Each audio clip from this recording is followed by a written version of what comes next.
ಸರ್ಕಾರ ಪ್ರತಿ ವರ್ಷ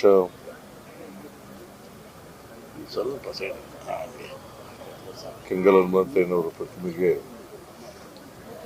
ಪುಷ್ಪಾರ್ಚನೆ ಮಾಡ್ತಕ್ಕಂಥ ಕೆಲಸ ಮತ್ತು ಅವರನ್ನು ಸ್ಮರಿಸ್ಕೊಳ್ತಕ್ಕಂಥ ಕೆಲಸವನ್ನು ಮಾಡ್ತೀವಿ. ಕೆಂಗಲ್ ಹನುಮಂತಯ್ಯನವರು ಒಬ್ಬ ದಕ್ಷ ಆಡಳಿತಗಾರರಾಗಿದ್ದರು. ಯಾರೇ ಅವನು ಕೇಳದೇವ್ರು ಹೋಗ್ರಿ ಅತೆಗೆ. ಕೆಂಗಲ್ ಹನುಮಂತಯ್ಯನವರು ಒಬ್ಬ ದಕ್ಷ ಆಡಳಿತಗಾರರಾಗಿದ್ದರು. ಅವರು ಎರಡನೇ ಸ್ವಾತಂತ್ರ್ಯ ಬಂದ ಮೇಲೆ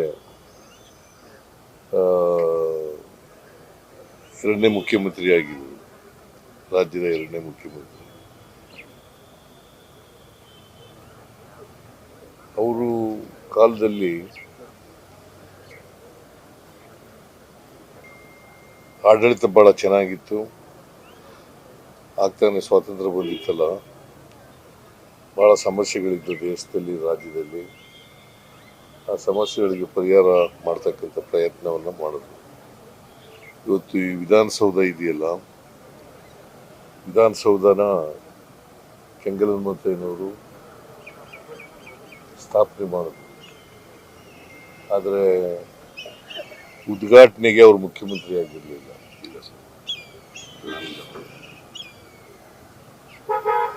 ಆದರೆ ವಿಧಾನಸೌಧದಲ್ಲಿ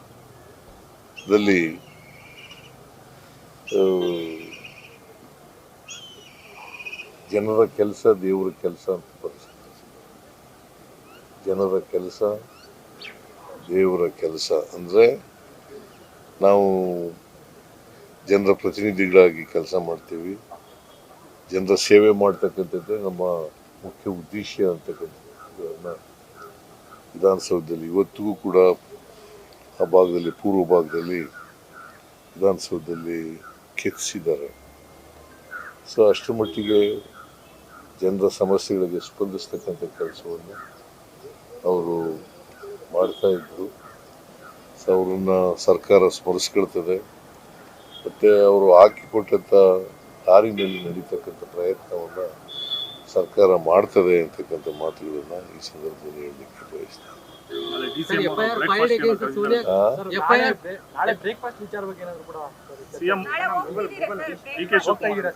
ಅವತ್ತು ಹೇಳಿದ್ರು ಮಂಗಳವಾರ ಬ್ರೇಕ್ಫಾಸ್ಟ್ ನಮ್ಮನೆಗೆ ಬಂದ್ಬಿಡಿ ಅಂತ. ಸೊ ನನಗೆ ಇವತ್ತು ಈ ಗಳಿಗೆವರೆಗೆ ಕರೆ ಬಂದಿಲ್ಲ.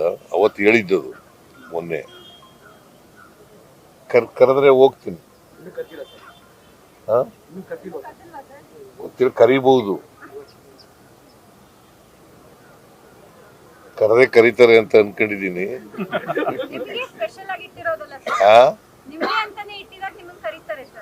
ಹೌದಾ? ನಿನ್ನೂ ಕರಿಬಹುದಮ್ಮ, ಬೇಡವಾ? ಡೆಲ್ಲಿನಲ್ಲಿ ಸರ್ವಪಕ್ಷ ಸಭೆ ಇದೆ, ತಾವೇನಾದ್ರೂ ಹೋಗ್ತಿದ್ದೀರಿ? ಸರ್ವಪಕ್ಷ ಸಭೆ ಇಲ್ಲ, ನನಗೇನು ಕರೆದಿಲ್ಲ. ವೋಟ್ ಚೋರಿ ಬಗ್ಗೆ ನನಗೇನು ಕರೆದಿಲ್ಲ.